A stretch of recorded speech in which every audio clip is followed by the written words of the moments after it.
સ્વામિનારાયણ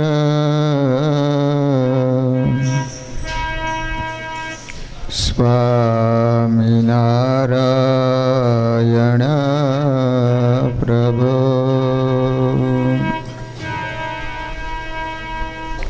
ત્વદીયેનાવધાનેન કથયિષ્યે શુભા કથા હોમયવતારિણી શ્રી સ્વામિનારાયણાય નમો નમઃ. શ્રી હરિ કૃષ્ણાય ઘનશ્યામાય નીલકંઠાય શ્રી સરયોદાસાય નમો નમઃ.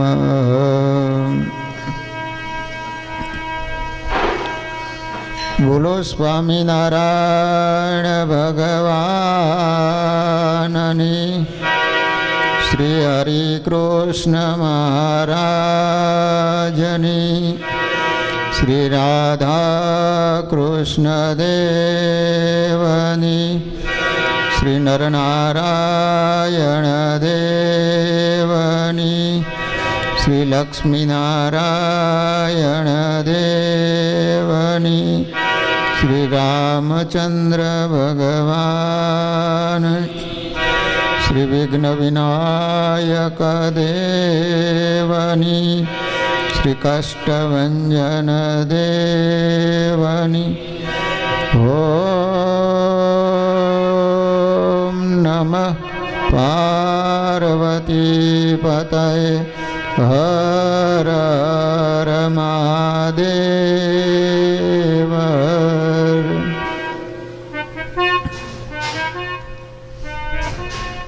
સર્વાવતારી આપણા સૌના આરાધ્ય ઈષ્ટદેવ શ્રી સ્વામિનારાયણ મહાપ્રભુજી નિજ મંદિરમાં બિરાજતા મહાપ્રતાપી શ્રી ઘનશ્યામ મહારાજ, શ્રી નરનારાયણ દેવ આદિક દેવો, શ્રી નરનારાયણ દેવ ગાદી પીઠાધિપતિ પરમ પૂજ્ય આચાર્ય મહારાજ શ્રી તેમજ સમગ્ર ધર્મકૂળ તથા શ્રીજી મહારાજના લાડીલા બધા હરિભક્તોને એકાદશીના ઘણા ભાવથી જય સ્વામિનારાયણ. વાલા ભક્તજનો, આજે પવિત્ર એકાદશીનો દિવસ છે અને યોગાનો યોગ આજે બરોબર રવિવારનો દિવસ છે. દર રવિવારે આપણા મંદિરમાં ભગવાનના સાનિધ્યમાં સુંદર રીતે સભાનું આયોજન કરવામાં આવે છે, જેમાં આપણે સદગુરુ વર્ય રુગનાથ ચરણ સ્વામી કૃત શ્રી હરિચરિત્ર ચિંતામણી અંતર્ગત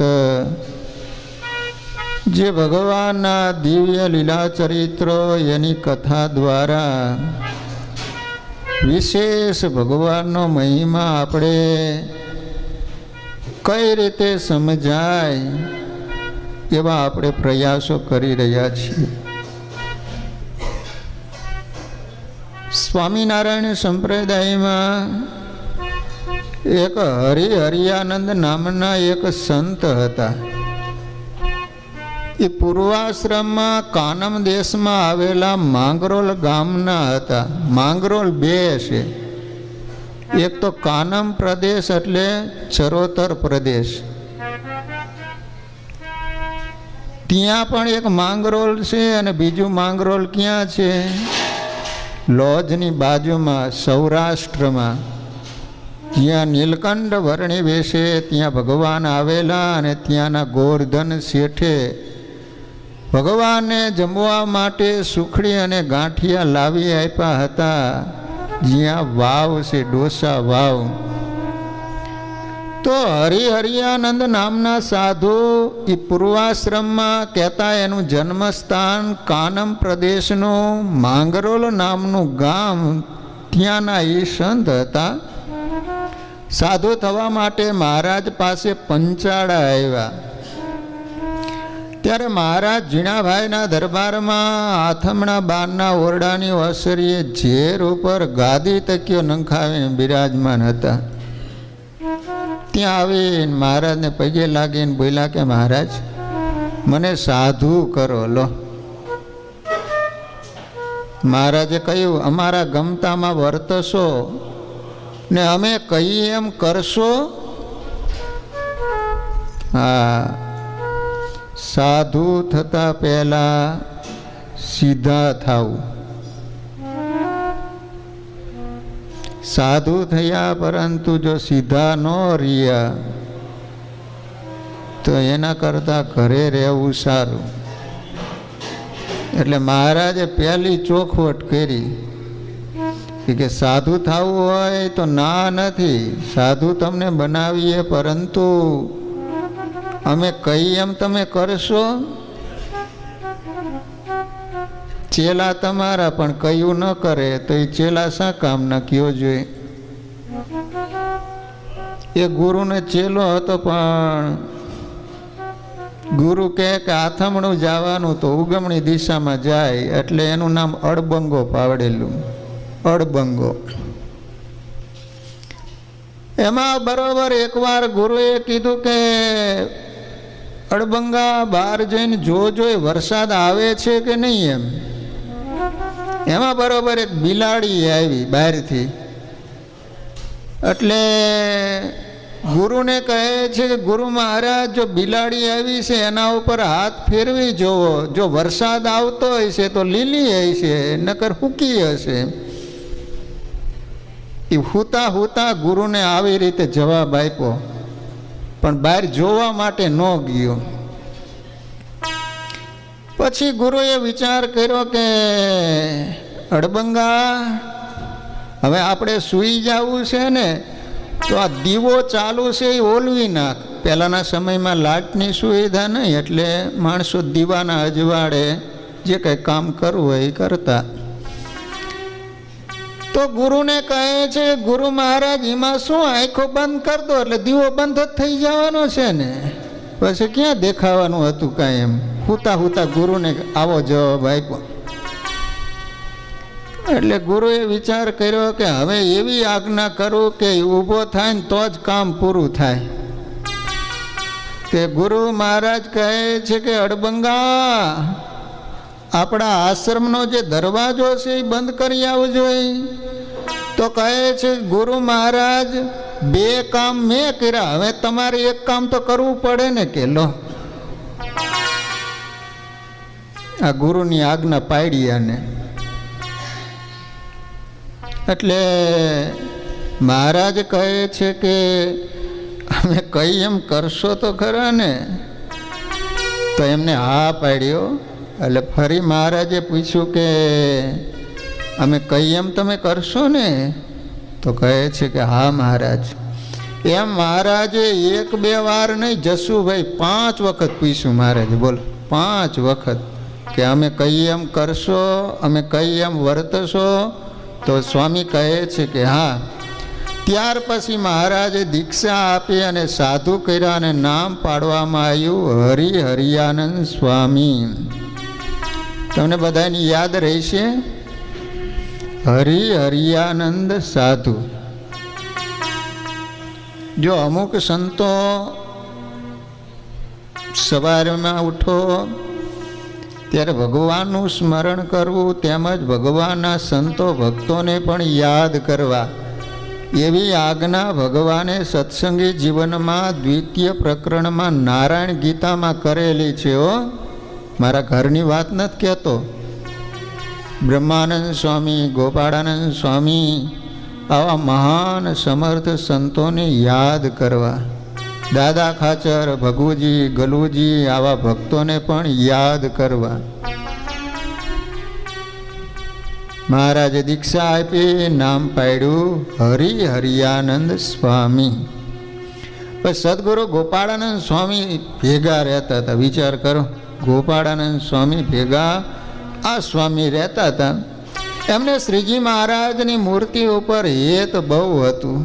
જ્યારે એ સભામાં વાતો કરવા બેસે ને ત્યારે દેવી બીજ હોય તે સાંભળે તો ઉઠી શકે નહીં, અને જ્યારે માનસી પૂજા કરવા 5 વખત બેસતા ને ત્યારે મહારાજની મૂર્તિ સંભાળતા એમની આંખોમાંથી આંસુડા પડતા હો. એવી ભગવાનની વાતો કરે કે સભામાં કોઈ પણ માણસ આવીને એકવાર બેઠો હોય ને પછી એને ઊભા થવાની ઈચ્છા ન થાય એવી ભગવાનની વાતો સંભળાવતા. અને સ્વામી 5 વખત ભગવાનની માનસી પૂજા કરે, પણ ભગવાનની મૂર્તિમાં એટલું બધું હેત કે માનસી પૂજા કરતા કરતા આંખમાંથી દડ દડ આંસુ પડતા. લો, આટલું ભગવાનની મૂર્તિમાં એ સાધુને હેત હતું. એવા સ્નેહવાળા હતા. અને પોતાને દીક્ષા આપતી વખતે મહારાજે 5 વાર જે પોતાને પૂછેલું અને જે હા કહેલી, પણ એ બાબતે પોતે કાંઈ મહારાજને પૂછેલું નહીં, ને મહારાજે પણ ફરીવાર કાંઈ કહેલું નહીં, અને મહારાજ તો સ્વધામ પધારી ગયા. હવે શા માટે મહારાજે 5 વખત મને આવું કીધું હતું? એ વખતે મહારાજને કંઈ પ્રશ્ન ન કર્યો કે મહારાજ આવી રીતે 5 વખત તમે શા માટે કહ્યું એમ. અને કોઈ દિવસ પછી ફરીને મહારાજને યાદ કરાયું નહીં, ભગવાનને કોઈ દી આ વાત કાઢી નહીં. હવે સમય ઉપર સમય ચાલ્યો જાય, સ્વામિનારાયણ ભગવાન ધામમાં ચાલ્યા ગયા. પછી પોતાની વાતનો અફસોસ રહ્યા કરે તે ગોપાળાનંદ સ્વામી અંતર્યામીપણે જાણીને એક વખત કહ્યું કે તમને મહારાજે આજ્ઞામાં રહેવાનું તથા મનગમતા રહેવાનું કહ્યું હતું, તે વાતનો તમને સંકલ્પ થયા કરે છે કે કેમ? સ્વામી જાણી ગયા. ગોપાળાનંદ સ્વામી કોઈ સામાન્ય સાધુ નહોતા હો. મહારાજને એમ કહેતા કે મહારાજ, જે રીતે ફાનસમાં દીવો હળગતો હોય ને આપણે જોઈ શકીએ ને કે કાચની અંદર દીવો સળગે છે, એમ આ બ્રહ્માંડની અંદર જેટલા જીવો છે ને એ બધાને હું જોઈ શકું છું, એમ ગોપાળાનંદ સ્વામી કહેતા હો. શું આપણે સંકલ્પ કરીએ? સ્વામિનારાયણ ભગવાન તો જાણતા હતા, પણ ગોપાળાનંદ સ્વામી જાણી જતા કે બેઠો બેઠો શું સંકલ્પ કરે. પણ એ ભગવાન જેવા સમર્થ સાધુ એટલે કોઈને કહે નહીં. આપણામાં કદાચ એવું સામર્થ્ય આવે ને તો આપણે એ સામર્થ્યને પચાવી ન શકીએ. આપણને તો એમ થવા માંડે આવો સારો હરિભગત ને આવા ભૂંડા કાઠ સંકલ્પ કરે છે, અને હરિભગત કહેવાતો હોય છે, અને સાધુ કહેવાતો હોય છે, તરત એનો અભાવ અવગુણ આવી જાય. ગોપાળાનંદ સ્વામી બધું જાણતા છતાંય પણ કોઈ દિવસ કોઈનો અભાવ અવગુણ ન આવ્યો, કોઈ દિવસ કોઈને કહે નહીં એમ. ગોપાળાનંદ સ્વામી જાણી ગયા. તરત જ ઓલા સાધુને કીધું ને, ત્યાં સાધુ કહે છે કે હા.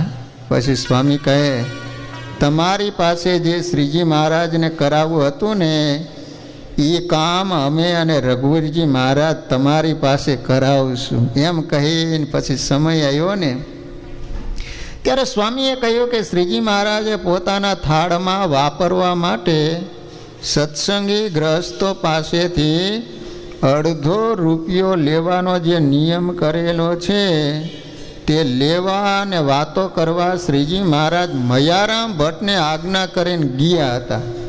પણ એ હવે બધે પહોંચી શકતા નથી, કારણ કે સત્સંગ બહુ વધી ગયો. માટે શ્રીજી મહારાજનું એ કામ અમે હવેથી તમને સોંપીએ છીએ, એમ કહીને સ્વામીએ એમને 25 સાધુ અને 5 પાડા આપ્યા. પાડા એટલે સફેદ વસ્ત્રમાં જે ઓલા પાર્ષદો હોય ને એને પાડા કહેવાય. કેટલા સાધુ આપ્યા ગોપાળાનંદ સ્વામીએ? 25 સાધુ અને 5 પાડા. કહ્યું કે ધોલેરા, ગઢડા અને જુનાગઢમાં દેશમાં ફરી અને વાતો કરજો અને નામનું ઉઘરાવજો. તમને ખબર છે નામ ઉઘરાવા આવતા સંતો? કોને ખબર છે કે નહીં? ગામડામાં સંતો આવતા, આપણા ચોપડામાં નામ લખેલા હોય બધાયના. ખેડૂત હોય ને તો એને ડોબાના નામ લખાયા હોય, બળદના નામ લખાવે. એ સમયમાં તો હવે તો કદાચ 5-10 રૂપિયા થઈ ગયા, કારણ કે કંઠીના 10 રૂપિયા થઈ ગયા, એટલે જેટલા નામ હોય એટલી કંઠી આપતા. આવું ખબર છે કે નહીં? આમ આમ માથા ડલાવો. તો પછી સ્વામીએ કીધું કે ધોલેરા દેશ, ગઢડા અને જુનાગઢના દેશમાં ફરીને વાતો કરજો અને નામનું ઉઘરાવજો. ત્યારે હરિહરાનંદ સ્વામીએ યાજ્ઞા સ્વીકારી અને પછી આચાર્ય શ્રી રઘુવીરજી મહારાજને અને સદગુરુ વર્ય ગોપાળાનંદ સ્વામીને મળીને ચાલ્યા. તે ત્રણેય ધામના ગામડામાં ફરવા લાગ્યા. તે દેહાંત સુધી ફર્યા. વિચાર કરો, જ્યાં સુધી ધામમાં ગયા ને ત્યાં સુધી સ્વામી આ ત્રણેય ધામ એના જે ગામ આવતા હોય બધે ગામ જઈ અને નામ ધર્માદો ઉઘરાયો. લો, એમ તેઓ પણ નામનું ઉઘરાવા સારું ઘણા વર્ષ ફર્યા. પછી ત્રણેય ધામમાં સાધુઓનો વધારો થયો. ત્યારથી તે ધામના સાધુઓ જ નામનું ઉઘરાવા લાગ્યા. પછી સાધુ વધારે થઈ ગયા એટલે ધોલેરા જે રહેતા હોય, ધોલેરા નીચે જેટલા ગામ આવતા હોય ત્યાં એ સાધુને ઉઘરાવાનું. ગઢપુર હોય તો એ સંતોના વારા કરી દીધા હોય કે તમારે આટલા ગામમાં ફરી નામ ધર્માદ ઉઘરાઈ આવવાનો. એકવાર ગઢપુરથી કોઠારી ભક્તિ વલ્લભદાસજી હતા. ગઢપુરના કોઠારીનું નામ ભક્તિ વલ્લભદાસજી સ્વામી મહારાજ ધામમાં ગયા પછી રઘુવીરજી મહારાજ આચાર્ય તરીકે હતા. ત્યારે ગઢપુરના કોઠારીનું નામ શું હતું? તો કે ભક્તિ વલ્લભદાસજી. ભક્તિ વલ્લભદાસજી પોતાની સાથે ઘણા સંતને લઈને વડતાલ રામનવમીના સમય ઉપર ગયા હતા. તે વખતે ત્યાં એક દિવસ પોતાને અતિશય પેટમાં ચૂક આવવા માંડી. ચૂક આવવા માંડી એટલે શું? પેટમાં દુખાવો ઉપડ્યો. દુખાવો બહુ જ થયો. એ સમયે રઘુવીરજી મહારાજના પાર્ષદ વાત સાંભળીને રઘુવીરજી મહારાજને કહી. ત્યારે રઘુવીરજી મહારાજે પાર્ષદને કહ્યું કે ચાલો આપણે એને જોવા માટે જઈએ. લો, તમે વિચાર કરો કે સાધુ બીમાર હોય ને એ વખતે આચાર્ય મહારાજ જોવા માટે આવે તો એ સાધુનો અડધો રોગ તો એમ જ મટી જાય. બીમારના સમયે માણસને હૂંફની જરૂર હોય છે. તમારા મા બાપ બીમાર હોય, તમે ગમે ત્યાં દૂર રહેતા હોય ને તમને સમાચાર મળે અને તમારા બાપા પાસે જઈને ઊભા રહીને કહો કે બાપા હું આવી ગયો છું, હવે કાંઈ ચિંતા ન કરતા, અડધો રોગ મટી જાય. બીમાર વખતે માણસની હૂંફની જરૂર હોય છે. તો રઘુવીરજી મહારાજ કોઠારી સ્વામી ભક્તિ વલ્લભદાસજી સ્વામીને જોવા માટે ગયા.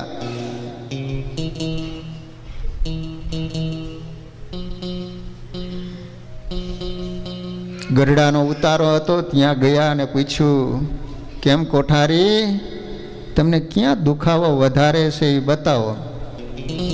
અરે કોઠારીએ પોતાને જે ઠેકાણે વધારે દુખતું હતું ત્યાં બતાવ્યું. ત્યારે એ ઠેકાણે રઘુવીરજી મહારાજે પોતાના જમણા પગનો અંગૂઠો જરા અડાડ્યો જ ફક્ત. અને એ જ ઘડીએ ચૂક આવતી હતી મટી ગઈ અને તરત બેઠા થઈ રઘુવીરજી મહારાજને પગે લાગ્યા અને બોલ્યા કે મહારાજ તમે અહીં ભલે પધાર્યા, એમ મોટાના ચરણમાં દૈવત રહ્યું છે. પેટમાં દુખાવો મટી ગયો. લો, હવે એક બહુ સરસ મજાની વાત આવે છે કે વડતાલમાં સદગુરુ સ્વામી શ્વેત વૈકુંઠદાસજી સ્વામી હતા. શું નામ હતું? શ્વેત વૈકુંઠદાસજી સ્વામી. કેટલા બધા લાંબા નામ કા. શ્વેત વૈકુંઠદાસજી સ્વામી પૂર્વાશ્રમમાં મારવાડ દેશમાં આવેલા જોધપુરમાં રહેતા હતા. જોધપુર ગામ છે, ખબર છે? નામ સાંભળેલું? જોધપુર મારવાડમાં આવ્યું. મારવાડ એટલે રાજસ્થાન. તો આ સ્વામી પૂર્વાશ્રમમાં રાજસ્થાનના હતા. એમની 22 વર્ષની અવસ્થા થઈ ત્યારે એના પિતા દેહ મળી ગયા, પણ એને પોતાના પુત્રમાં હેત બહુ હોવાથી ભૂત થયા. કોણ ભૂત થયો? એના બાપુજી. દીકરામાં હેત બહુ હતું, એટલે બાપા મર્યા પછી ભૂત થયા. હાલો, તેથી સ્વામી રાત્રિએ સૂવે ત્યારે ભૂત રૂપી એમના પિતા એમને દેખાય, અને એ ટાળવા સારું એને ઘણા ઘણા ઉપાય કર્યા, પણ દેખાતા આડસ્યા નહીં. માટે વાલા ભક્તજનો, હો વાતની એક વાત છે કે ક્યાંય હેત રાખતા નહીં. ભગવાન વિના જો બીજે હેત રહી ગયું તો ભરતજીની કથા યાદ રાખવાની. જેના બાપ સ્વયં ભગવાન હતા તોય ભગવાને એવી સજા ફટકારી, મૃગનું બાળક બનવું પડ્યું. વિચાર કરો તો મારીને તમારી શું દિશા થાય છે, હેત રહી છે અંત વખતે. તો ઘણા બધા ઉપાય કર્યા, પણ બાપા ભૂત થયા હતા ને એ દેખાતા આડસ્યા નહીં. ત્યારે પોતાની ઓરમાન માં હતી એનો અને ઘરનો ત્યાગ કરીને પોતાના પિતાનું સારું થાય ને એનો ઉદ્ધાર થાય એવો વિચાર ધારી ઘરમાંથી 500 રૂપિયા લઈ ભગવા વસ્ત્ર પહેરીને ચાલી નીકળ્યા. ભગવા એટલા માટે વસ્ત્ર પહેર્યા કે 500 રૂપિયા કોઈ લૂંટી ન જાય એમ. ગમે એમ કરીને બાપાનો ઉદ્ધાર કરવો. લો, બાપાનો ઉદ્ધાર કરે ને એનું નામ દીકરો કહેવાય. 3 પ્રકારના દીકરા આવે છે. પહેલો પુત્ર, પછી દીકરો અને છોકરો, ચોથો કહેવાય છે ગગો. ફાળાની વાત આવે તો કે મારા મા બાપને પૂછીએ, હવે એનું કહેવાય ગગો. પુત્ર કોને કહેવાય કે પૂ નામના નરકમાંથી પિતાનો ઉદ્ધાર કરે એનું નામ પુત્ર કહેવાય. ભગીરથ રાજા, વિચાર કરો, એના પિતૃઓનો ઉદ્ધાર કરવા માટે તપ કરી અને ભાગીરથી કહેતા ગંગાજીને લાવ્યા અને એના પિતૃઓનો ઉદ્ધાર કર્યો. દીકરો હોવો જોઈએ ભગીરથ રાજા જેવો, દીકરો હોવો જોઈએ પ્રહલાદ જેવો.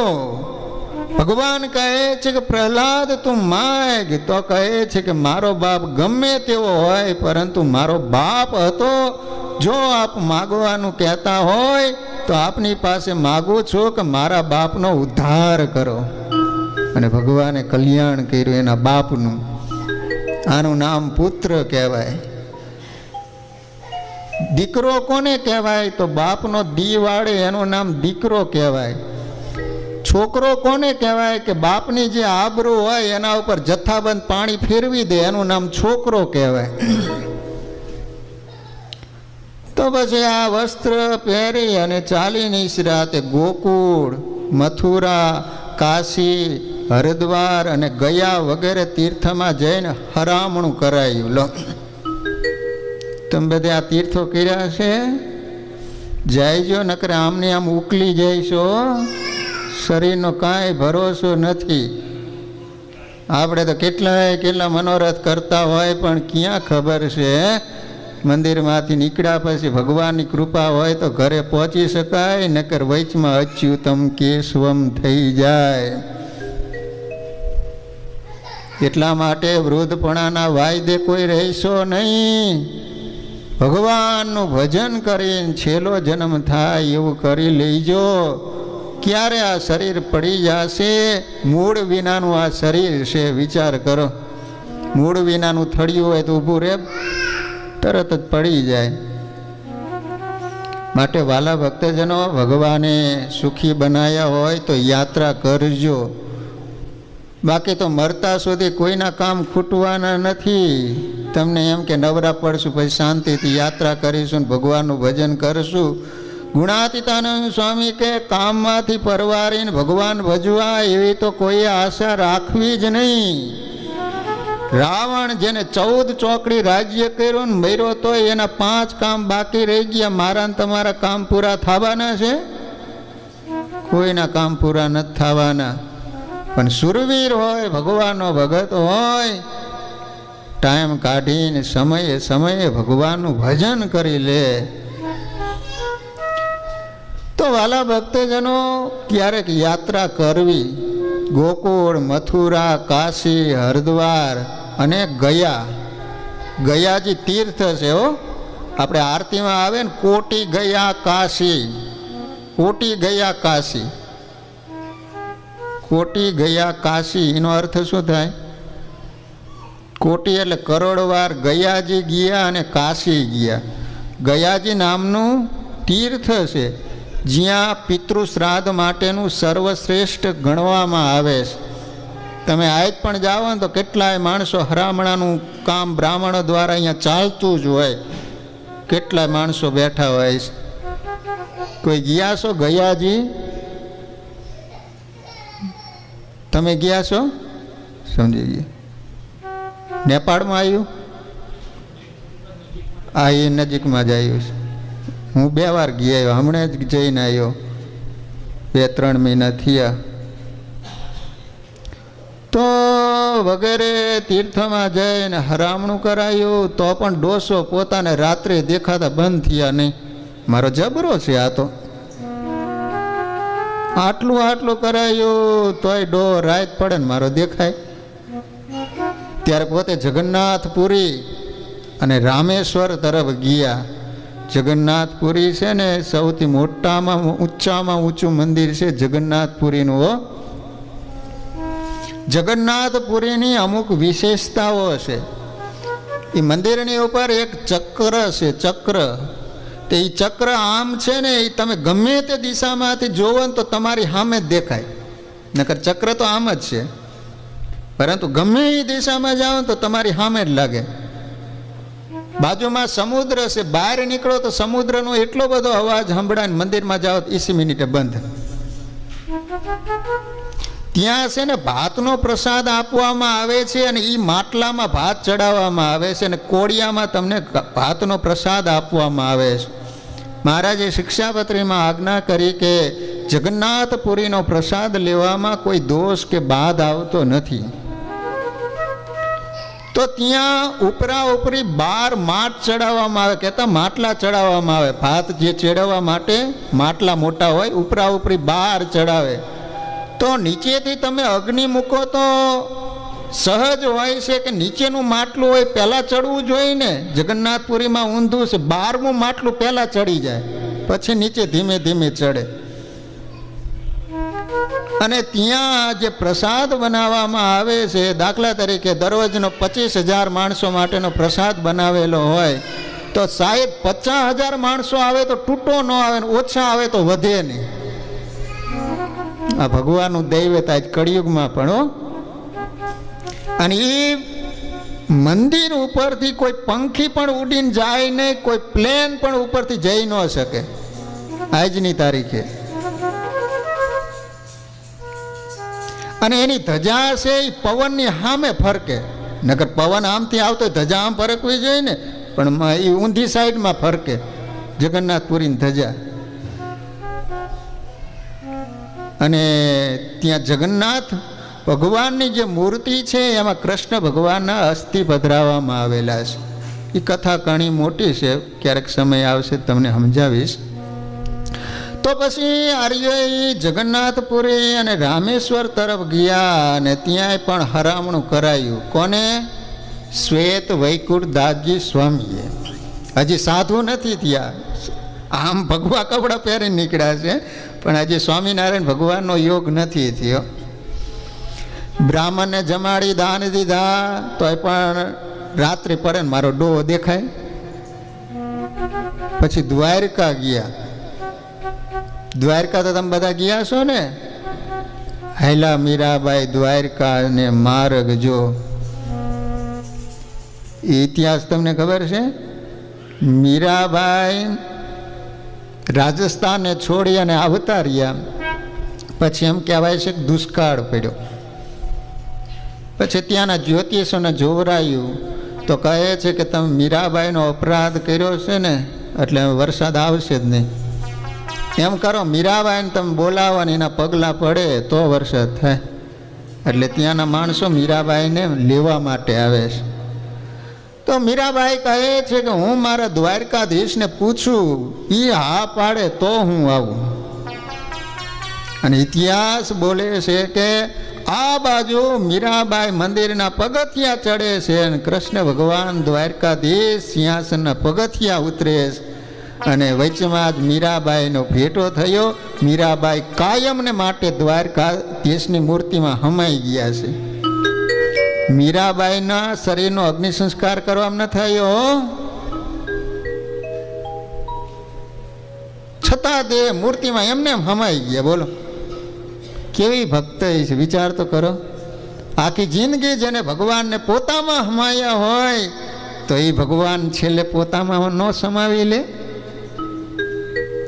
તો આ શ્વેત વૈકુંઠ દાસજી પછી અંતે દ્વારકામાં આવ્યા છે. ત્યાંથી નીકળી અને બેટ દ્વારકામાં જઈ અને છાપો લીધી. રણછોડજી અને અષ્ટપટરાણીના દર્શન કર્યા. રાતે હુતા ત્યાં પાછો ડોહો દેખાણો. પછી પોતે ત્યાંથી સુદામાપુરી ગયા. ત્યાંથી પ્રભાસ પાટણ જઈ ત્રિવેણીમાં સ્નાન કરી અને હરામણું કરાયું. પ્રભાસ પાટણ ગયા છો, જ્યાં કૃષ્ણ ભગવાનને ઓલું પારાધીએ તીર માર્યું અને ઓમ તત્સત કરતા ભગવાને શરીર છોડી દીધું. એ સ્થાનનું નામ છે પ્રભાસ પાટણ. જે પીપળા નીચે ભગવાન સૂતા હતા એ પીપળો પણ આજે પ્રાચીનો પીપળો મોજૂદ છે.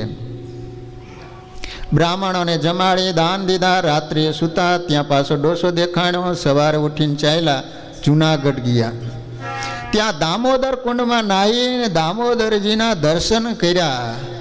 ગયા છો તમે દામોદર કુંડે? ત્યાં નરસિંહ મહેતાને ભગવાને દર્શન આપ્યા હતા. ત્યાં દામોદર ભગવાનનું મંદિર છે.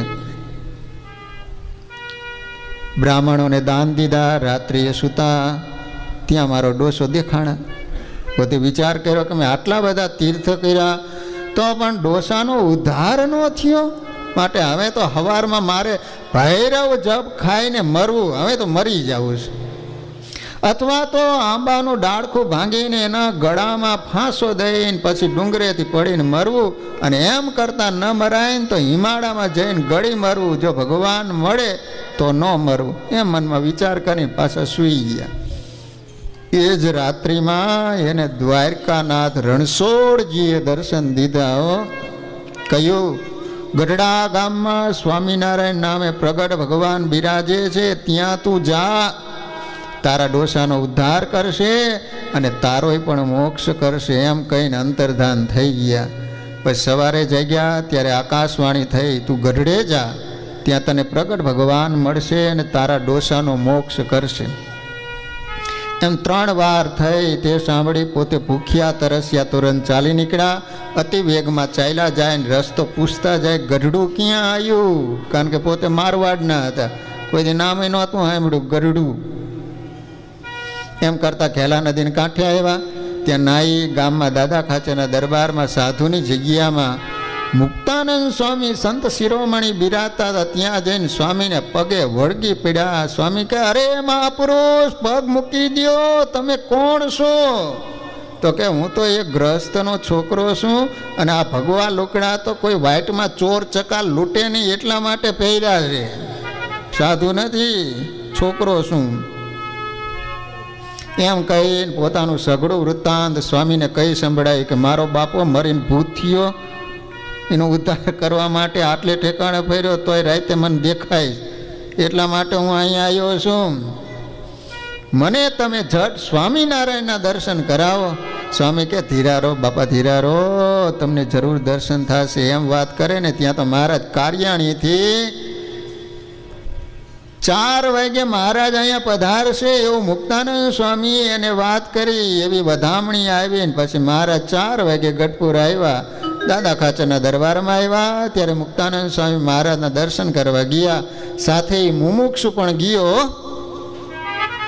તે વખતે મહારાજ માણકી ઘોડી ઉપર બેઠેલા, ચરણમાં નવી મોજડીઓ પહેરી હતી. એ સમયે તે મુમુક્ષુ મહારાજના દર્શન કરી પેગડે વળગી પડ્યો અને આંખોમાંથી આંસુની ધાર મોજડી ઉપર પડવા માંડ્યો, રોવા જ માંડ્યો હારીએ.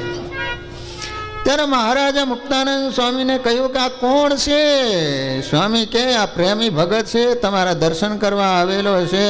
પછી મહારાજ માણકી ઘોડી ઉપરથી ઉતર્યા, સ્વામી સાધુની જગ્યામાં ગયા, મહારાજ અક્ષર વરડીએ પધાર્યા, બ્રહ્મચારી થાળ લઈને આવ્યા, મહારાજ નાહીને પછી જમ્યા, ચડું કરીને મૂકવા જમ્યા, ઢોલીએ બિરાજમાન થયા. તે વખતે દાદો ખાચર આવ્યા, મહારાજને પગે લાગીને હામાં બેઠા. મહારાજ એમની અરે વાતું કરવા માંડ્યા હો. એ વખતે ત્યાં મુક્તાનંદ સ્વામી આવ્યા, એને જોઈને મહારાજે પોતાના પાર્ષદને કહ્યું, સ્વામીને ચાકડો નાખી આપો. એટલે રતનજી બાપુએ ઊભા થઈ, ચાકડો નાખી આપ્યો. એટલે ઉપર સ્વામી બેઠા, પેલો મુમુક્ષુ આવીને સ્વામીની પાછળ બેઠો. મહારાજે સ્વામીને પૂછ્યું, તમારી પાછળ બેઠો એ કોણ છે? નગર ભગવાન નહીં જાણતા હોય. સ્વામીને પૂછ્યું કે આ કોણ છે? સ્વામી કે એ ખપવાળો પ્રેમી ભગત છે. તે ભગવાન મેળવવા માટે, પોતાના ડોસાનો ઉદ્ધાર કરવા માટે ઘણા તીર્થોમાં ફર્યો, પણ એને જૂનાગઢમાં રાત્રિને સમયે દ્વારકાનાથે દર્શન દીધા અને કહ્યું, તને ગરડે પ્રગટ ભગવાન મળશે. એ પ્રમાણે 3 વાર સવારે આકાશવાણી થઈ, તેથી અહીં આવેલો છે. મહારાજ કે એમનો ડોસો તો દેહ મેલીને ભૂતિયનીને પામ્યો હતો, પણ આ પ્રેમી અહીં આવ્યો અને ઘેલામાં નાહ્યો, ત્યારે જ ડોસાની સદગતિ થઈ ગઈ છે. આ છે ઘેલા નદીનો મહિમા. કોઈના અસ્થિ પધરા હોય તો આમ દૂર જવાની જરૂર નથી. જ્યાં સ્વામિનારાયણ ભગવાન 30 વર્ષ સુધી 500 પરમહંસોની સાથે સ્નાન કર્યું હોય, ઘેલા નદીનો મહિમા તો એટલો બધો સંતોએ લખ્યો છે કે એના ઉપરથી કોઈ પંખી ચાંચમાં અસ્થિ લઈ હાઈટકું લઈને જતું હોય અને એ અસ્થિ જો ઘેલા નદીમાં પડે તો એનો પણ ઉદ્ધાર થાય છે. માટે ઘેલા નદીમાં અસ્થિ પધરાવા. બીજે તમારે પધરાવાની ના નથી પાડતો, પણ અહીંયા પધરાવા, બીજે પધરાવા. વિચાર કરો, મહારાજે શું કીધું? ફક્ત એમાં સ્નાન કર્યું ને ત્યાં જ એનો બાપનો ઉદ્ધાર થઈ ગયો. નગર કેટલા તીર્થોમાં ફર્યો હતો ને બધું કરાયું હતું ને, તો એનો બાપાનો ઉદ્ધાર ન થયો. અને મહારાજ એમ કહે, ફક્ત એની અંદર સ્નાન કર્યું ને ત્યાં દોષાની સદગતિ થઈને એને અમે બદ્રિકાશ્રમમાં મોકલી દીધો છે. આ 3 દિવસથી ભૂખો છે, માટે બ્રહ્મચારીને કહો છે એને અમારા થાળની પ્રસાદી જમે. 3 દિવસ ત્યાં ભૂખો હતો, લો થાળની પ્રસાદી જમાડો બિચારાને. પછી બ્રહ્મચારી એને થાળની પ્રસાદી જમાડી, જમીન મહારાજ પાસે આવ્યો. ત્યારે મહારાજે ભગતને પૂછ્યું, તમારે અમારી પાસે રહેવું છે? તો એને હા પાડ્યો. મહારાજે વર્તમાન ધરાવી, કંઠી બાંધી, ભગતના થોડા લુગડા પહેરાવીને લક્ષ્મીવાડીએ જવાનું કીધું. અમારા સારું લક્ષ્મીવાડીએથી ફળ ફ્રૂટ મોકલજો એમ કહીને ત્યાં મોકલા. ત્યારે વાડીમાં જઈને કામ કરવા લાગ્યા. એમ ભગતે 5 વર્ષ સુધી વાડીમાં સેવા કરી. પહેલાં આવી પરીક્ષા કરતા હતા, અત્યારે આવી પરીક્ષા કરી હોય તો કે આ કરવા માટે તમને અહીંયા લાવ્યા છો? આવું તો ઘરે હતું. લો 5 વર્ષ સુધી લક્ષ્મી વાડીમાં જ રાખ્યા હો, આવવાનું જ નહીં ને, ખાઈ પીને મંદિરને ઓલા વાડીની સેવા કરવાની. 5 વર્ષ સુધી વાડીમાં સેવા કરીને 6ઠે વર્ષે ભગત દાદા ખાચરના દરબારમાં આવીને મહારાજને પગે લાગીને બોલ્યા, મહારાજ મને સાધુ કરો. મહારાજે કહ્યું, સારું સાધુ થવું છે, કંઈ લક્ષ્ય તો હોવું જોઈએ ને, ગોલ તો હોવો જોઈએ ને. સાધુ શા માટે થવું છે? પ્લેનમાં બેન ફરવા માટે? તેને કહ્યું કે મહારાજ મારે તમારી કથા વાર્તા સાંભળવી છે, કારણ કે વાડીમાં સેવા થાય પણ તમારી વાતોનું સુખ નથી આવતું, તેથી સાધુ થવાનું મનમાં રહે. મહારાજ બોલ્યા, હજી બહુ જ સમજવાનું બાકી રહ્યું છે. એમ કહી દીક્ષા આપી અને સાધુ કર્યા. અને નામ શું પાડ્યું? ભૂલી ગયા પાછા? શ્વેત વૈકુંઠ દાસજી સ્વામી. દાસજી નહીં પણ શ્વેત વૈકુંઠાનંદ દાસજી સ્વામી. કારણ કે સ્વામિનારાયણ ભગવાન દીક્ષા આપતા ત્યારે પાછળ નંદ શબ્દ આવતો. શું? આમાં પ્રેસ દોષ થોડોક રહી ગયો છે, આગળ દાસજી નામ આવ્યું. છેલ્લે મેં કીધું મહારાજે દીક્ષા આપીને દાસ નો આવે, નંદ આવે. શું? પછી રઘુવીરજી મહારાજ, અયોધ્યા પ્રસાદજી મહારાજ દીક્ષા આપવાની શરૂ કરી, પછી પાછળ દાસ શબ્દ આવ્યો. પછી નિત્ય મહારાજની વાતો સાંભળતા. મહારાજ સ્વધામ પધાર્યા પછી સ્વામી વડતાલમાં રહ્યા હતા. પહેલાં ગઢપુરમાં રહ્યા. મહારાજ સ્વધામ પધાર્યા બાદ શ્વેત વૈકુંઠાનંદ સ્વામી પછી વડતાલમાં રહેતા હતા. લો વાલા ભક્તજનો, સ્વામિનારાયણ સંપ્રદાયની અંદર આવા કેટલાય તીર્થો છે કે જેની અંદર તમે સ્નાન કરો તો જન્મો જન્મના પાપ બળી જાય. એની અંદર તમે શ્રાદ્ધ કરો, શ્રામણું કરાવો તોય તમારા પિતૃઓનો ઉદ્ધાર થઈ જાય. એવા મહાન તીર્થો અનેક છે, પરંતુ સર્વથી શ્રેષ્ઠ હોય તો એ ઘેલા નદી છે. એક વખત ખંભાતથી એક હરિભગત ત્યાગી થવા સારું વડતાલ આવ્યા, સાધુ થવા માટે આવ્યા. થોડા દિવસ રહીને પછી સુખ સ્વામી પાસે વાત કરી, સ્વામી હું ત્યાગી થવા અહીં આવ્યો છું, પણ મને અહીં મારા ઘરનું માણસ સાંભળે છે. બચારો નિષ્કપટ તો થયો કે સ્વામી સાધુ થવા માટે અહીંયા આવ્યો છું, પણ મારું સારું ઘરનું માણસ સાંભળે છે, અને ઘરે જાઉં તો તમે સાંભળો છો. મારે કરવું શું? અહીંયા આવું તો ઘરનું સાંભળે, ઘરે જાઉં તો તમે સાંભળો છો, મારે હવે કરવું શું સ્વામી? સ્વામી કે તું ઘેર જા, ત્યાં રહીને સાધુ સાંભળે એ ઠીક, પણ અહીં રહીને ઘરનું માણસ સાંભળે એ સારું ન કહેવાય. એમ રહેવાથી મોક્ષ ન થાય, માટે ઘરમાં રહેવું એ સારું. એ સાંભળીને તે સત્સંગી પોતાને ઘરે ગયો અને ત્યાં રહીને એને સાધુની સેવા કરી અને દેહ મેલ્યો ને ત્યારે મહારાજ એને તેડવા આવ્યા. લો પિયુષલાલ, તમે ઘરે રહ્યા હારામાં સારું છે ને એ ભેગો ધામમાં ગયો. એમ જે સંસારમાં રહીને સંતની સેવા કરે, નિયમ ધર્મ ખરેખરા પાડે તો મોક્ષમાં ખામી રહે નહીં. એટલા માટે નિર્વાસનિક થવું અને ક્યાંય પણ વાસના રહેવા દેવી નહીં. લો બધી વાતોમાં એક વાત તો આવશે કે નિર્વાસનિક થાવો, વાસના રહી થાવો, પણ આ બધું અઘરું છે હો. જેટલું બોલવું સહેલું છે એટલું નિર્વાસનિક બનવું અઘરું છે બાપા. આંખો બંધ કરો ત્યારે ખ્યાલ આવે કે હજી આપણને કેવા કેવા ગાઢ સંકલ્પો થાય છે. હજી તો આપણું મન જગતની વાસનાથી એટલું બધું ખાંચીને ભરી દીધું છે કે હજી તો ભગવાનનો ગાઢ સંકલ્પ નથી થતો. બોલો, એકવાર ગામ ઉમરેઠના ખેડાવાળા બ્રાહ્મણ રેવાદત્તભાઈ વડતાલ આવ્યા હો. બ્રાહ્મણ લક્ષ્મીનારાયણ દેવના આચાર્ય શ્રી રઘુવીરજી મહારાજના દર્શન કરીને સુખ સ્વામીને આસને આવ્યા. સુખ સ્વામી કયા ગામના હતા તમને ખબર છે? નથી ખબર તમને? સુખ સ્વામી, સુકાનંદ સ્વામીનો જન્મ કયા ગામમાં થયો હતો? ડભાણના હતા, ડભાણના હો. મહારાજ એમ કહેતા કે ડભાણની વસ્તુ 3 અમને ખૂબ ઉપયોગમાં આવી. એક તો ડભાણના સુકાનંદ સ્વામી, એક ડભાણનો બળદ હતો જે લક્ષ્મીવાડીએ રહેતો, એ ખેતીમાં કામમાં બહુ આવ્યો હતો બળદ, અને એક ડભાણીયો આંબો હતો, એ આંબો પણ બહુ કામમાં આવ્યો હતો. તો આ સુકાનંદ સ્વામી હતા એ ડભાણના હતા.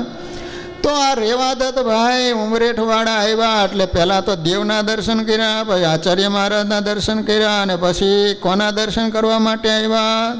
સુકાનંદ સ્વામીના. સ્વામીને દંડવત કરી પગે લાગીને હામાં બેઠા અને પોતાને સ્વામી ઉપર તેથી 2 હાથ જોડીને બોલ્યા, સ્વામી મને કાંઈ સેવા બતાવો. એમ એને 2 વાર કહ્યું. ત્યારે એ સાંભળીને સ્વામી ઘડીક તો વિચારી રહ્યા અને પછી બોલ્યા, અહીં માંદા સાધુને નાવા ધોવાની બહુ અગવડ છે, માટે ભંડારની આગળ એક કૂવો ગળાવી આપો. તો માંદા સાધુ રાજી થાય છે. ત્યારે એને હા પાડ્યો અને પછી એને કૂવો ગળાવી અને પાછો બંધાવી આપ્યો. તેથી સૌ માંદા સાજા સાધુ રાજી થયા. અને વાલા ભક્તજનો, એને એકેય દીકરો નહોતો, પણ આ રીતે સંતો બધા રાજી થયા અને આશીર્વાદ આપ્યા. એને કારણે 2 દીકરા ભગવાને આપ્યા. લો, કૂવો ગળાવી આપ્યો ને કારણ કે નકર સંતોને બહાર નાહવા માટે જવું હતું. તો કૂવો એટલે તો પછી તો શું ડોલ હોય એને સિંચીને સંતો નાહી લેતા, કોઈ બીમાર હોય પછી તો હાજા હોય એ બધા નાહીને સગવડતા થઈ ગઈ હોય પછી થોડુંક બહાર જવાય. અત્યારે બહાર જઈ કેવા લાગી, ટોરન્ટોની શેરીમાં જતા હોય તો એમ જે મોટા પુરુષોને રાજી કરે એના સંકલ્પ સત્ય થાય છે. અતિ મોટા પુરુષને આશરે રે બળે, પૂર્વ જન્મના પાપ અંત કાળે સગું નહીં. અંતકાળે સગું કોઈ નથી. મેં એકવાર એક વાતનો ઉપાડ કર્યો હતો પણ વાત બાકી રહી ગઈ હતી. અમારે મૂડીમાં કૃષ્ણચરણ સ્વામી હતા, પણ ધ્યાની બહુ હતા. ધ્યાની સ્વામી કહે અને એ સ્વામીને બોલાવતા. હવે પ્રસંગ એવો બન્યો કે રતનપર નામનું ગામ છે સુરેન્દ્રનગરની બાજુમાં. સુરનગર નામ સાંભળ્યું હોય ને, તો એ રતનપર ગામમાં એક રામજીભાઈ હારા એવા હરિભગત. હવે બરોબર ભગવાને એને 3 દીકરીઓ આપેલી. સહજ ગ્રસ્ત અને ઈચ્છા હોય કે દીકરો થાય તો સારું, એમ ભગવાને 4થી દીકરી આપી. મૂળીએ સ્વામીના દર્શન કરવા માટે આવ્યા. સ્વામીને પાસે બેઠા છે. સ્વામી તો આંખો બંધ કરીને બેઠા હતા. પછી સ્વામી આંખ ખોલી એટલે બાજુમાં હરિભગત એને વાત કરી કે સ્વામી, આ રામજીભાઈ રતનપર ગામના છે અને દીકરાની ઈચ્છા હતી. ભગવાને 3 દીકરી, 4થી દીકરી આપી ભગવાને. તો સ્વામી ભગવાનને સંભાળીને કહે છે કે રામજીભાઈ, એ દીકરી નથી દીકરો છે. સ્વામી આવું બોલ્યા. તે રામજીભાઈ વિચાર કરે કે હું તો એનો બાપ છું, મારે ત્યાં જન્મ થયો હોય મને તો ખબર હોય ને, પણ સ્વામી સમર્થ છે એટલે સ્વામી પ્રત્યે કાંઈ બીજી વાત ન કરી. સારું, જે બોલ્યા એ સ્વામી. અને વાલા ભક્તજનો, એ દીકરી મોટી થઈ, નામ પાડવામાં આવ્યું ગૌરી. પછી વડોદરામાં મેડિકલ કોલેજમાં ભણવા માટે મોકલી. તો બારે એક રૂમમાં એક બેનપણીની સાથે 2 છોકરીઓ સાથે રહે ને ભણે. એમાં બરોબર એની 25 વર્ષની ઉંમર થઈ. અને વાલા ભક્તજનો, સવારે એ દીકરી જાગી તો શરીરના બધા અંગો બદલાઈ ગયા અને દીકરીમાંથી દીકરો થઈ ગયો. અને વાલા ભક્તજનો, જે એની બેનપણી હતી એની સાથે જ લગ્ન કર્યા. એ બંને ડૉક્ટર છે. આજ પણ એ ગૌરી નામ હતું, પછી છોકરો બની ગયો એટલે એનું નામ ગૌરાંગભાઈ પાડ્યું. આજ પણ સુરેન્દ્રનગરમાં એનું દવાખાનું છે ને ગૌરાંગભાઈ મોજૂદ છે. આ વાત મગજમાં ઉતરે? આ વિચાર તો કરો.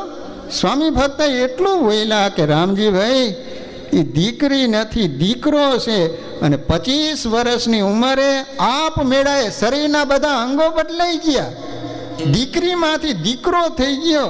આ વર્ષોની વાત કરતો નથી. ગૌરાંગભાઈ આજ મોજૂદ છે સુરેન્દ્રનગરમાં દવાખાનું છે. ક્યારેક સુરેન્દ્રનગર જાઓ તો જઈજો.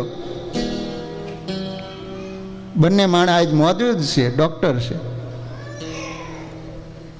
અતિ મોટા પુરુષને આશરે રે બળે, પૂર્વ જન્મના પાપ અંત કાળે સગું નહીં કોઈ. વાલા ભક્તજનો, એકવાર ગામ નડિયાદના વિપ્ર કૃપારામભાઈ વડતાલ આવ્યા.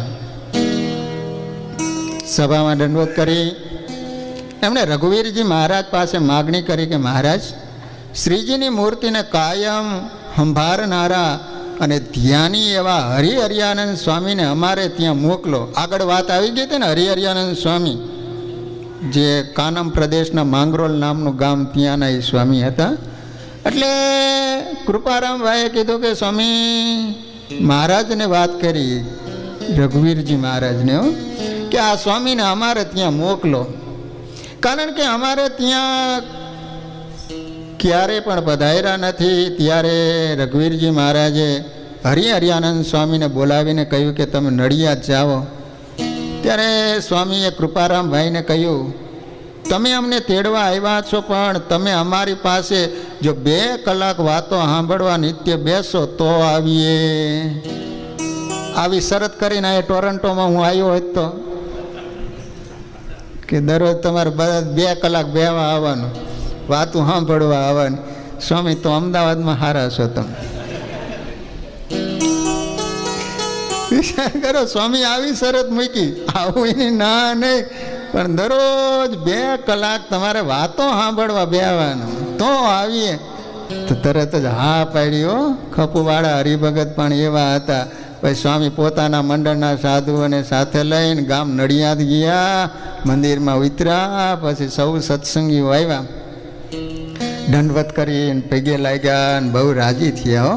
પછી હંમેશા સભામાં સ્વામી વાતો કરે એ વખતે ગામના સર્વે હરિભક્તો એ સાંભળે. 2 કલાક સુધી કૃપારામભાઈ પણ બેસતા.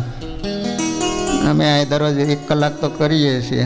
અમારો વિપુલભાઈ ધવલલાલ આવે છે, પણ હવે ધવલલાલે હમણાં તે ગાપચી બહુ મારે છે. એમ સ્વામી ત્યાં 1 મહિનો રહ્યા, વાતો કરી અને સુખ આપ્યું. એમ મોટાનો સિદ્ધાંત કે સાધુને તેડાવીને રાખવા અને ભગવાનની વાતો સાંભળવી અને કથા વાર્તાનું સુખ લેવું. એકવાર શ્રીજી મહારાજ ગઢપુરમાં વાસુદેવ નારાયણના ઓરડાની ઓસરીએ ગાદી તકીએ વિસાવીને એના ઉપર બિરાજમાન હતા. પોતાના મુખારવિંદની આગળ સાધુ અને દેશ દેશના હરિભગતની સભા ભરાઈને બેઠી હતી. મહારાજ વાતો કરતા. એ સમયે વડોદરાથી વિદ્યા ભણીને ખુશાલ ભટ્ટ આવ્યા. ખુશાલ ભટ્ટ, કોનું નામ હતું? ગોપાળાનંદ સ્વામી ઘરે હતા ત્યારે એનું નામ હતું ખુશાલ. ભક્ત ચિંતામણીમાં સ્વામીએ જે પરચા આપ્યા 2 પ્રકરણ છે. એ પ્રકરણનો બહુ સ્વામિનારાયણ સંપ્રદાયમાં મહિમા છે. ઘણા હરિભક્તો અને સંતોની પ્રકરણ કંઠસ્થ હોય છે. તમે વડોદરા નહીં પણ વડતાલમાં આજ પણ ગોપાળાનંદ સ્વામી જ્યાં રહેતા હતા એ ગોપાળાનંદ સ્વામીનું આસન કહેવાય છે. જે સંતોને દીક્ષા આપે ને અહીંયા સ્વામીના આસને રાખે પ્રોગ્રામ. તો આજ પણ તમે જઈશો ને તો હરિભક્તો અહીંયા બેઠા બેઠા ગોપાળાનંદ સ્વામીનો એ પાઠ કરતા જ હોય, અખંડ ચાલુ જ હોય.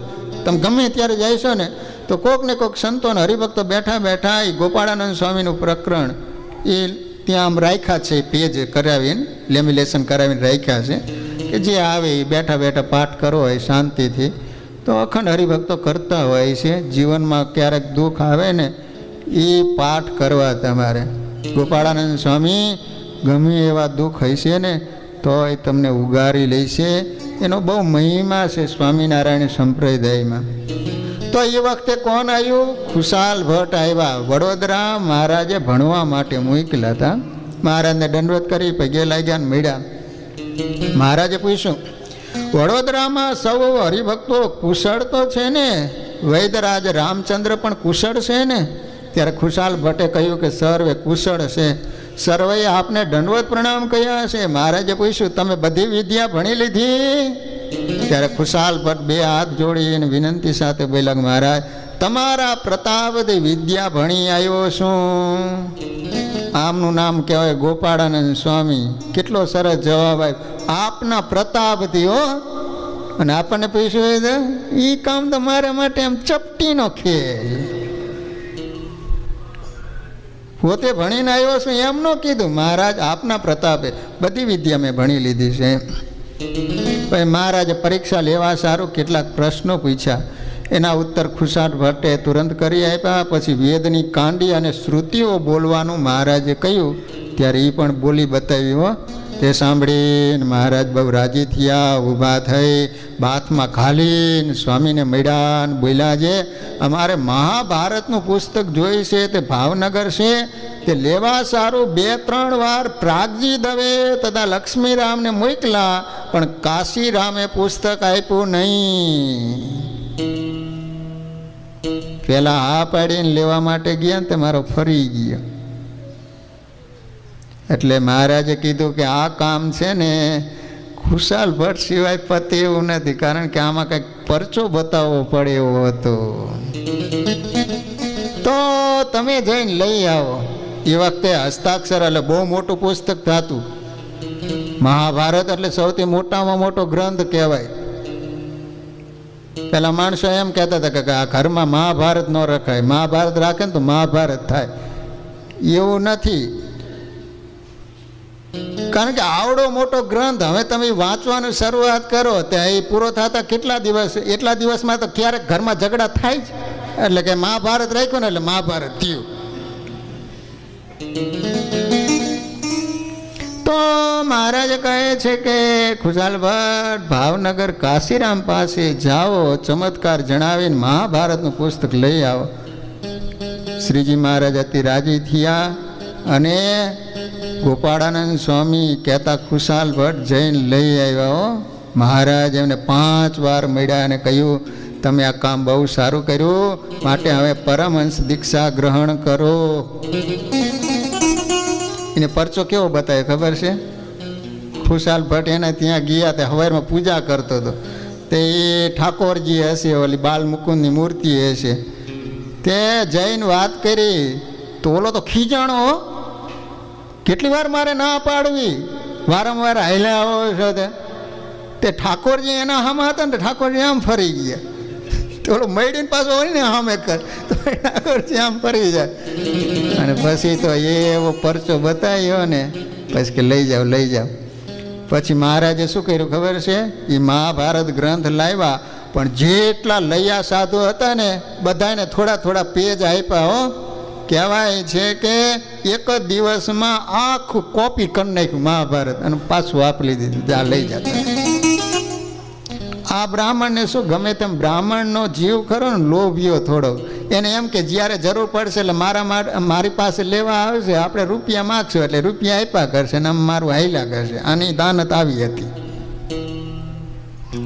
સાધુ કર્યા અને ગોપાળાનંદ સ્વામી નામ પાડ્યું ને મંડળ બાંધીને વડોદરે ફરવા મોકલા. વડોદરા સ્વામીને ફરવા માટે મોકલા. એકવાર ગરડામાં સુખ સ્વામીએ સોમલા ખાચર આગળ વાત કરી કે મારે સાધુ થવું છે, પણ મહારાજશ્રી આગળ મારાથી બોલાતું નથી, માટે તમે મહારાજને કહો તો મને સાધુ કરે. પછી સોમલા ખાચરે મહારાજને કહ્યું કે મહારાજ ભણે ઓલા ડભાણના બ્રાહ્મણને સાધુ થવું. ત્યારે મહારાજ કહે એને મુક્તાનંદ સ્વામી આગળ લઈ જાઓ, સાધુ કરશે. ત્યારે એ સાધુની જગ્યામાં મુક્તાનંદ સ્વામી પાસે ગયા ને ત્યારે સ્વામીએ વેદ વિધિએ કરીને સંવંત 1872ના માઘ માસમાં સાધુ કર્યા અને સુકાનંદ સ્વામી નામ પાડ્યું. પછી સુખ સ્વામી મહારાજ પાસે અક્ષર ઓરડીએ ગયા અને મહારાજને દંડવત કર્યા ને મહારાજ ઊભા થઈને મેળાને પૂછ્યું છે શું નામ પાડ્યું છે? તો કે મારું નામ સુકાનંદ પાડ્યું છે.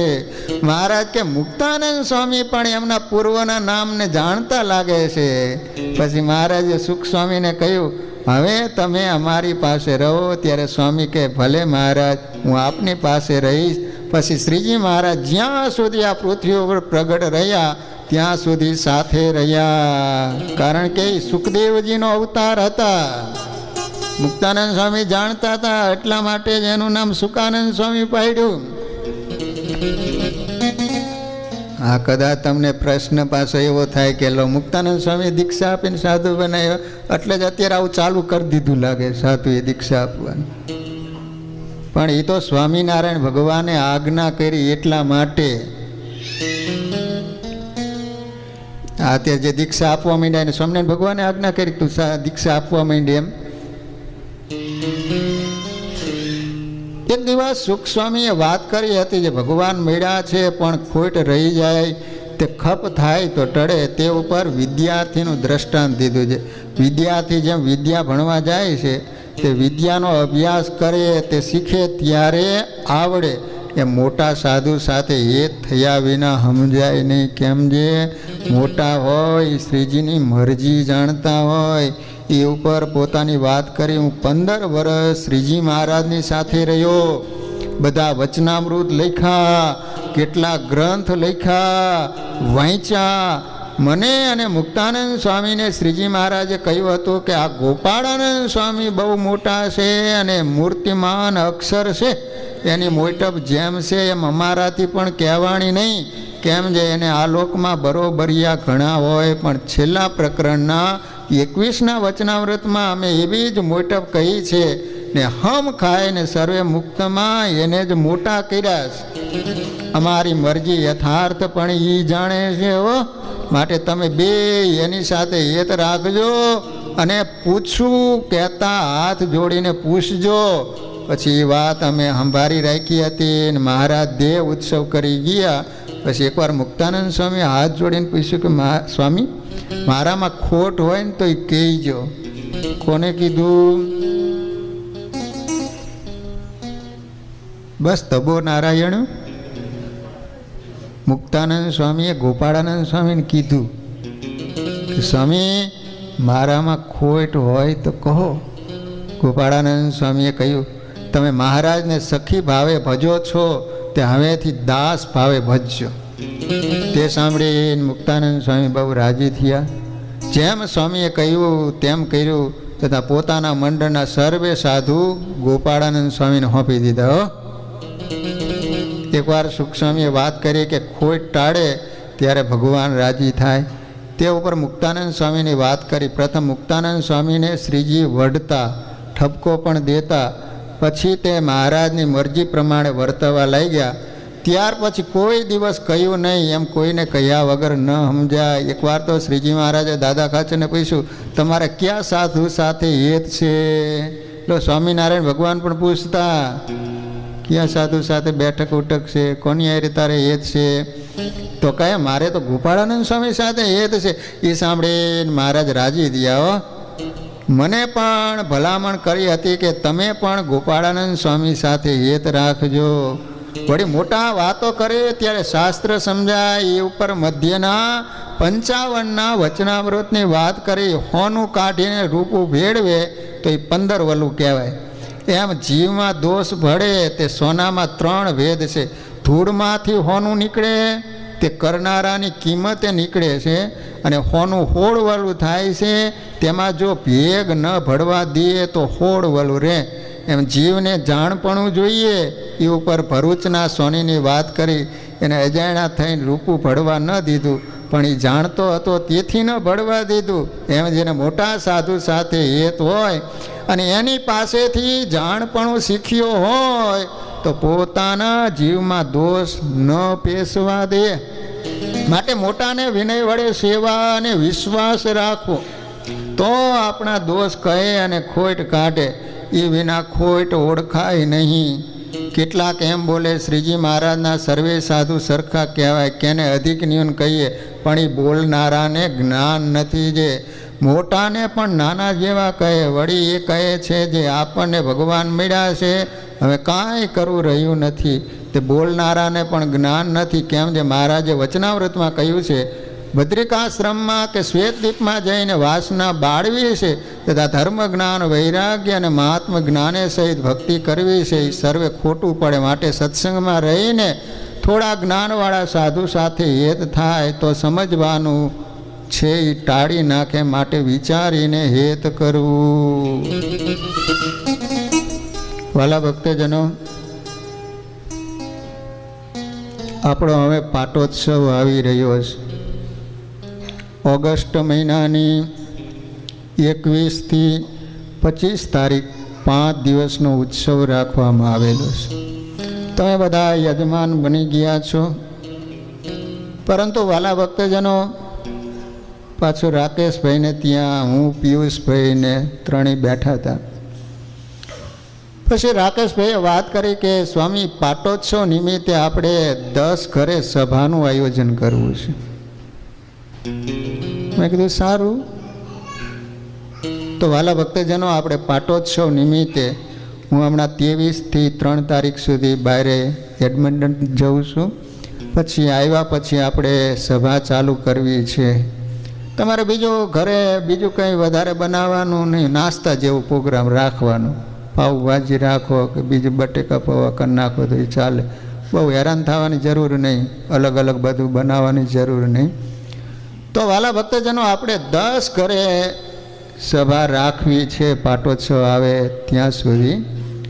તો હરિભક્તો જેની ઈચ્છા હોય, આંગળી ઊંચી કરો તો. એક ધવલલાલ, શું નામ છે તમારું? પિયુષભાઈ લખવા માંડો ને. તો આપણે 10 ઘરે સભા કરવી છે વ્યવસ્થિત રીતે. આપણે ટાઈમ શું રાખતા હતા? હા, સાંજે શનિવારે રાખવાની હો, શનિવારે સાંજે.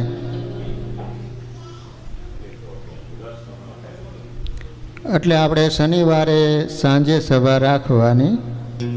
એમાં ભાઈઓ બહેનો બધાએ ખાસ ટાઈમ કાઢી અને પધારવાનું છે.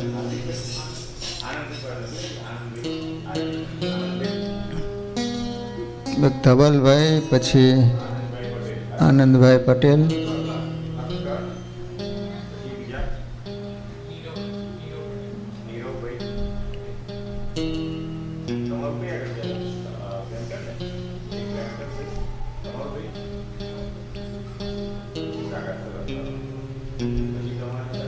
એક આ બીજા ભાઈ આ બેઠા બીજા નંબરના.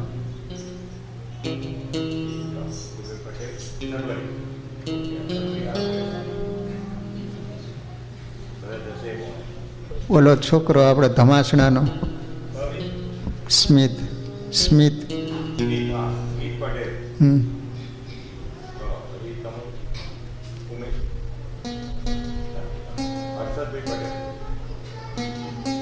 પછી તમારી જે રીતની સાનુકૂળતા હોય એ પ્રમાણે કહીશો, એ રીતે અમે તમને ગોઠવી આપશું. તમે કહીશો કે આ રવિવારે અમને પસંદ આવશે.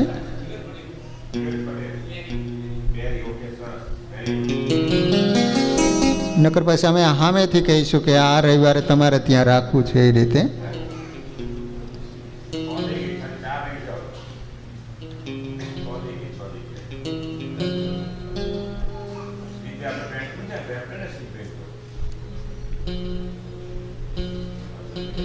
ઓલા ભાઈ શું નામ છે?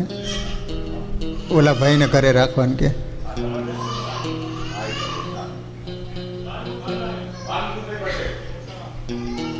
તે ચશ્મા કાઢી નાખો ને પિયુષલાલ, આમથી આમ કર્યા કરવું પડે.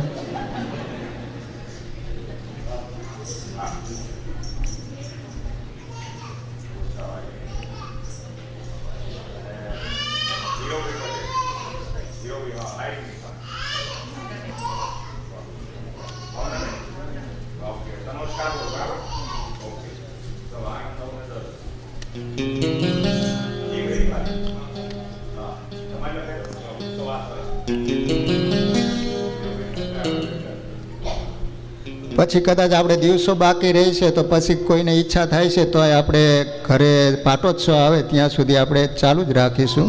કોઈને ઈચ્છા થાય કે ના અમારે ઘરે રાખવી છે તો વાલા ભક્તજનો આપણે બહુ સરસ રીતે આપણે ટાઈમ એક નક્કી જ રાખવાનો. પછી ઇન્ડિયા જેવો ટાઈમ નહીં કરવાનો, મોડું કરવાનું ભાઈ મોડે ઓલું એમ નહીં. એ ટાઈમે ચાલુ જ થઈ જવા જોઈએ. ધૂન કીર્તન ને પછી કથાનો જે ટાઈમ હોય એ પ્રમાણે ચાલુ થઈ જવો જોઈએ અને એ ટાઈમે પાછું પૂરું થઈ જવાનું. આરતી પ્રસાદ લઈ અને આટલા વાગ્યામાં છૂટા કરી જ દેવાનું. પછી બહુ મોડું થાય તો માણસો પછી ન આવે. વ્યવસ્થિત બધું જ આપણે સરસ રીતે ધૂન કીર્તન અને ભગવાનની કથા દ્વારા તમારું ઘર એ ઘર મટીને ભગવાનનું મંદિર થઈ જાય ને એ રીતનું આપણે પ્રોગ્રામો બધા કરીશું. અને બીજી કોઈ તમારે વધારે ચિંતા નહીં કરવાની, ફક્ત નાસ્તા જેવું રાખવાનું કે જમાડવા કે એવું. પછી તમારે જમાડવા તો પાન ના નથી પાડતો, પણ આ સહજ નકર ચિંતા થાય કે શું કરીશું આ છે એવું બહુ કહે. ખાસ તો આપણે ભજન વધારે કરવાનું છે. કથા વાર્તા દ્વારા વિશેષ આપણે ભગવાનનો મહિમા સમજાય. ખાસ તો વધારે સત્સંગનો લાભ મળે એટલા માટે આ ઘર સભાનું આયોજન કરવામાં આવ્યું છે. બાકી ભાઈઓ બહેનો આવે એટલે એ માટે જે કાંઈ નાસ્તા બનાવવા હોય બધાને છેલ્લે જમાડી અને છૂટા કરી દેવાના. વાલા ભક્તજનો, આજે બોલો જયેશ આવ્યો છે.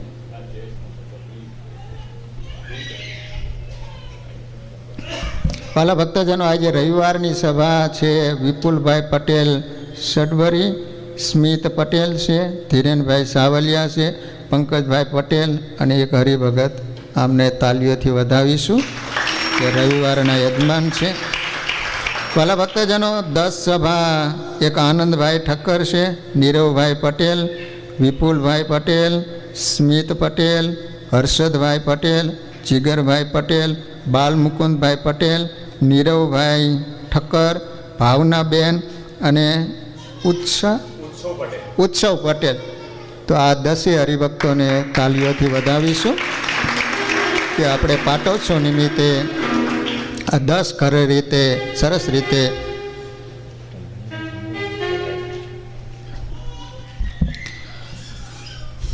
વાલા ભક્તજનો, એક દુઃખદ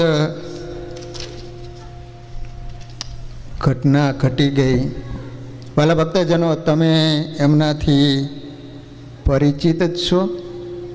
નિલેશભાઈ ગોવિંદભાઈ, જે આપણા મંદિરમાં બહુ મોટી સેવા કરી છે. નિર્માની એટલો હતો, ખરેખર એટલો ડાયો, કોઈનો અભાવ અવગુણ નહીં, મહિમાવાળો નિલેશ. પરંતુ ભગવાને જે નિર્માણ કર્યું હોય, જેટલા શ્વાસ લેવાના લખ્યા હોય, આ લોકમાં જેટલું સગાવાલાની સાથે સંબંધ લઈ અને આવ્યા હોય એ પ્રમાણે જ બનતું હોય છે આ દુનિયામાં. જાતસ્ય હિ ધ્રુવો મૃત્યુ, જેનો જન્મ થયો એને અચૂક આ લોકને છોડીને જવું પડતું હોય છે. પરંતુ જ્યારે ક્રમ તૂટે, કહેતા મોટી ઉંમર હોય અને માણસ જાય એનું દુઃખ ન હોય. સહજ છે કે ઉંમર હતી એટલે એ ચાલ્યા ગયા. પરંતુ જ્યારે યુવાન અવસ્થા ભણી ગણીને હજી તો માન સેટ થયો હતો, ત્યાં ભગવાને પોતાની પાસે બોલાવી લીધો. વાલા ભક્તજનો, કાલે 9:45 વાગ્યે નિલેશભાઈ આ લોકને છોડી સ્વામિનારાયણ ભગવાનના અક્ષરધામમાં ભગવાનના સાનિધ્યમાં પહોંચી ગયા. ખરેખર નાની ઉંમર આપણને આટલું દુઃખ થતું હોય તો એના માતા પિતા, સાસુ સસરા, એમના પત્ની, જેને 6-7 મહિનાનો બાળક હોય, એના ઉપર તો જાણે આકાશ તૂટ્યું હોય ને એટલું બધું લાગી આવતું હોય છે. પરંતુ આટલી જેને સેવા કરી હોય, આટલી ભગવાનની ભક્તિ કરી હોય, એટલે ચોક્કસ એના હાથમાં ને સ્વામિનારાયણ ભગવાન અક્ષરધામમાં ભગવાનની મૂર્તિનું સુખ અત્યારે માણી જ રહ્યા છે. આના કરતાં પણ લાખ ગણું સુખ અહીંયા પ્રાપ્ત કરી રહ્યા છે. પરંતુ જ્યારે આપણી વચ્ચેથી અચાનક આટલી નાની ઉંમરે ભગવાને પોતાની પાસે બોલાવી લીધો, સહજ બધા હરિભક્તો સત્સંગમાં બધાને આ વાતનું દુઃખ છે. પરંતુ ભગવાનને છે ગમ્યું તે ખરું. આપણે એને માટે બધા હરિભક્તોએ જ્યારે જનમંગલ નામાવલીની વાત કરી તો બધા ભાઈઓ બહેનોએ ફટાફટ 10,000 જનમંગલના તમે પાઠ કરી આપ્યા. એનો અર્થ જ એ થયો કે ભાઈઓ બહેનોને નિલેશ પ્રત્યે કેટલી બધી લાગણી હતી, બધાને એના પ્રત્યે કેટલો ભાવ હતો કે આપણે જ્યારે ભજનની વાત કરતા તો બધાએ તમે સરસ રીતે ભજન કરી આપ્યું. બનતા પ્રયત્નો બધા ડૉક્ટરોએ કર્યા, સગાવાલાએ કર્યા, આપણે ભગવાનને પ્રાર્થના કરી, પરંતુ ભગવાનને જે ગમ્યું તે ખરું. પરંતુ સારી સભા, આજે સ્વામિનારાયણ ભગવાનના ચરણોમાં પ્રાર્થના કરો કે હે મહારાજ, અમારી વચ્ચેથી જ્યારે નિલેશનો આત્મા આપના અક્ષરધામમાં જ્યારે આપની સમીપે પધાર્યો છે તો એને વિશેષ ને વિશેષ તમારી મૂર્તિનું સુખ આપજો. એના પરિવારમાં જે આ મોટું દુઃખ આવી પડ્યું છે એ દુઃખને સહન કરવાની ભગવાન એના પરિવારને ધીરજ અર્પે. એવી આપણે 5-10 મિનિટ અત્યારે સ્વામિનારાયણ નામની ધૂનની સાથે બધા ભક્તજનો પ્રાર્થના કરજો કે ભગવાન વિશેષ ને વિશેષ મૂર્તિનું સુખ આપે. ખાસ તો એને પરિવારને ભગવાન ખૂબ ધૈર્ય ધીરજ અર્પે એવી ધૂનની સાથે ભગવાનને પ્રાર્થના કરીશું. ત્યારબાદ આરતી.